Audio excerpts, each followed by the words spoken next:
Hello hi అండి, అందరూ ఎలా ఉన్నారు? ఈ వీడియోలో ఈపీఎఫ్ ఖాతాదారులకి మరొక ఇంపార్టెంట్ విషయం నేను చెప్పబోతున్నానండి.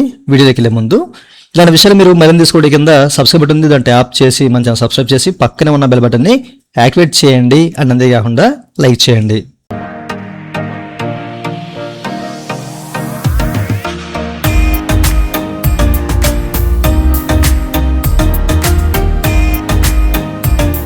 ఇక టాపిక్లోకి వెళ్ళే ముందు పీఎఫ్ సంబంధించినటువంటి క్వైరీ సర్వీస్ కావాలంటే పేజీ సర్వీస్ ఉంది, మమ్మల్ని అయితే కనెక్ట్ అవ్వచ్చు. మా వాట్సాప్ నెంబరు ఈ వీడియో కింద మీకు డిస్క్రిప్షన్లో అండ్ స్క్రీన్ మీద చెక్ చేసుకోవచ్చు. వాట్సాప్ ద్వారా మాత్రమే మమ్మల్ని అయితే కనెక్ట్ అవ్వండి, ఓకేనా? అయితే ఈ వీడియో వచ్చేసరికి చాలామంది ఫైనల్ సెటిల్మెంట్ చేద్దామని చెప్పేసి వెయిట్ చేస్తూ ఉన్నారండి. అట్లాగే వడ్డీ పడుతుంది కదా, సో ఇంకెందుకు అప్పుడే మనం సెటిల్మెంట్ చేయడం, సో నెలలా వడ్డీ పడుతుంది కదా అని చెప్పేసి వెయిట్ చేస్తూ ఉన్నారు కొంతమంది. అట్లాగే కొంతమంది ఏంటంటే ఇంకాస్త వెయిట్ చేద్దామని చెప్పేసి కొంతమంది వెయిట్ చేస్తున్నారు, పూర్తిగా ఫైనల్ సెటిల్మెంట్ చేద్దాం అనుకున్న వాళ్ళు, ఓకేనా? అట్లాగే కొంతమందికి కొన్ని ఇష్యూస్ ఉన్నాయి, అవి షార్ట్అవుట్ చేసుకున్న తర్వాత మనం ఫైనల్ సెటిల్మెంట్కి అటెంప్ట్ చేద్దామని చెప్పేసి కొంతమంది కాస్త ధీమాగా ఉన్నారన్నమాట. ఓకే, అయితే మనకి ఈ నెల ఓకే సో ఏప్రిల్ నుంచి మనకి కొత్త రూల్స్ అనేవి అప్లై అవుతున్నాయి కదా, ఈ పిఎఫ్ ఇతర సంబంధించిన కొత్త రూల్స్ అప్లై అవుతున్నాయి కదా. దీని సందర్భంగా మీరు కాస్త ఇబ్బంది పడే అవకాశం ఉందని చెప్పేసి ప్రీవియస్ వీడియోలో మీకు చాలాసార్లు చెప్పాను. ఎవరైతే ఫైనల్ సెటిల్మెంట్ చేద్దాం అనుకున్న వాళ్ళు సో ఇమీడియట్గా చేసుకోవడం చాలా వరకు బెటర్ అని చెప్పేసి నా ఉద్దేశం. ఓకే, మీరైతే వెయిట్ చేయకండి. మీరు కనుక ఒకవేళ ఫైనల్ సెటిల్మెంట్ చేద్దాం అనుకుంటే కనుక ప్రస్తుతం అయితే ఇది రైట్ టైం అనమాట. ఇంకా కాస్త టైం మీరు కనుక వెచ్చిస్తే ఒక 1 వీక్ కానివ్వండి, లేకపోతే 2 వీక్స్ కనుక వెచ్చిద్దాము అని చెప్పేసి మీరు వెయిట్ చేస్తే మీకు తర్వాత ఇష్యూ అనేది జనరేట్ అవుతుంది. అది ఏ విధంగా అనేది అంటే మీరు ఇమీడియట్గా తీసుకోలేని పరిస్థితి మీకు ఎదురవుతుంది అనమాట.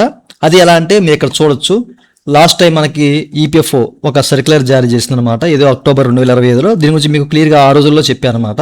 సో మనకి కొత్తగా కొన్ని రూల్స్ అనేవి అప్లై అవుతున్నాయి.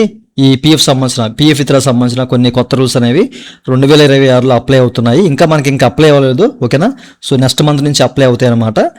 ఆ రూల్స్ కనుక అప్లై అయితే ఏమేమి మనము కోల్పోతాము, సో ఎట్లా అమౌంట్ అనేది తీసుకుంటే అవకాశం ఉంటుంది, ఎట్లా తీసుకోలేము అని చెప్పేసి చాలాసార్లు చెప్పాను.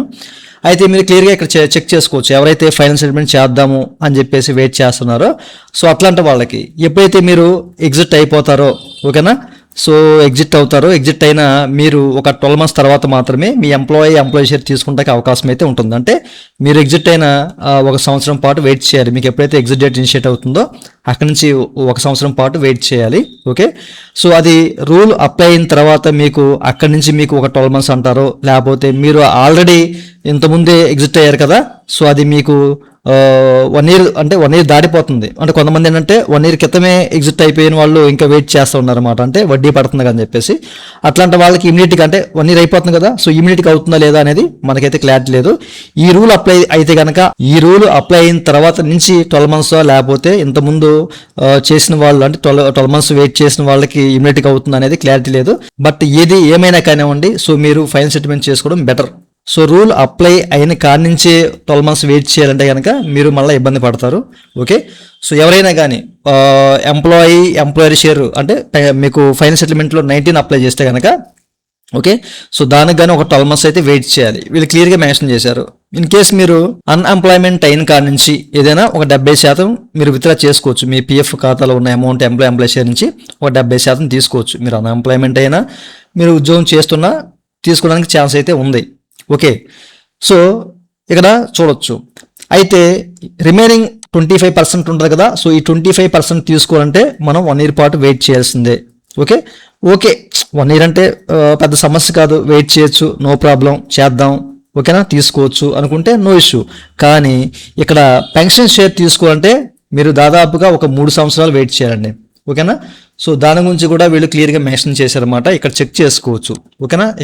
ఓకేనా, సో 36 months అనేది వెయిట్ చేయాలి. 36 months వెయిట్ చేయాలన్నమాట మీరు పెన్షన్ అమౌంట్కి అప్లై చేసుకోవాలంటే కనుక, ఓకేనా? 3 సంవత్సరాల పాటు వెయిట్ చేయాల్సిన అవసరం అయితే ఉంటుంది. సో ఇది 1 year ఓకే వెయిట్ చేద్దాం అనుకుంటాం, కానీ పెన్షన్ అమౌంట్ తీయాలంటే 36 నెలలు, ఓకేనా? 3 సంవత్సరాల పాటు వెయిట్ చేయాలి. సో అది ఎక్కువ కాలమే.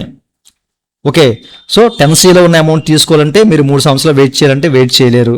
సో ఆ తర్వాత దాని గురించి మర్చిపోవచ్చు, లేదా ఇంకేదైనా జరగవచ్చు. కాబట్టి ఫైనల్ సెటిల్మెంట్ చేద్దాం అనుకున్న వాళ్ళకి ఇది రైట్ టైం, త్వరగా చేసేయండి.